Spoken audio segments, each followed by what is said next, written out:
Hello বন্ধুরা, আমি আজকে আপনাদেরকে একটি গল্প পড়ে শোনাবো। গল্পটি অনেক মনোযোগ দিয়ে শুনবেন, আপনাদের কাছে অনেক ভালো লাগবে গল্পটি। গল্পটি বের করতেছি, একটু ধৈর্য করেন। গল্পের নাম অপরিচিতা। আজ আমার বয়স 27 মাত্র। এই জীবনটা না দৈর্ঘ্যের হিসেবে বড়, না গুণের হিসেবে, তবু ইহার একটু বিশেষ মূল্য আছে।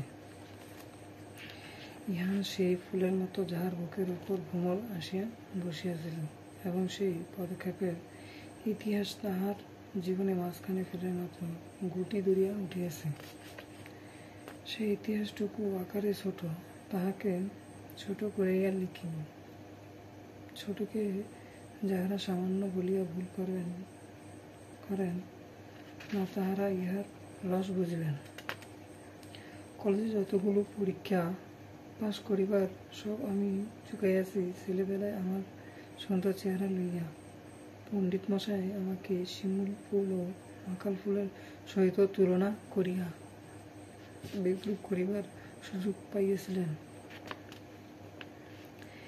ইহাতে তখন বড় লজ্জা পাইতাম, কিন্তু বয়স হইয়া এই কথা ভাবিছি, যদি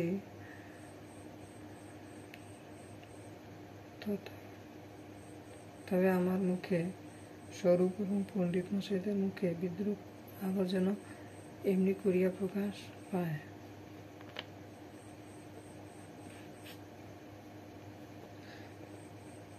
আমার পিতা এককালে গরিব ছিলেন। ওকালতি করিয়া তিনি প্রচুর টাকা রোজগার করিয়াছেন। ভোগ করিবার সময় নিমেষমাত্র পান নাই। তার হাতে আমি মানুষ, মা গরিবের ঘরেই মেয়ে।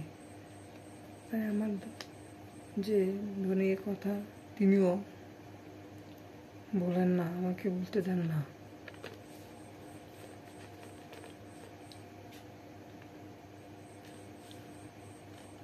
বন্ধুরা, আজকের জন্য এ পর্যন্ত। বাকি অংশ পরে আপনাদের শোনাবো।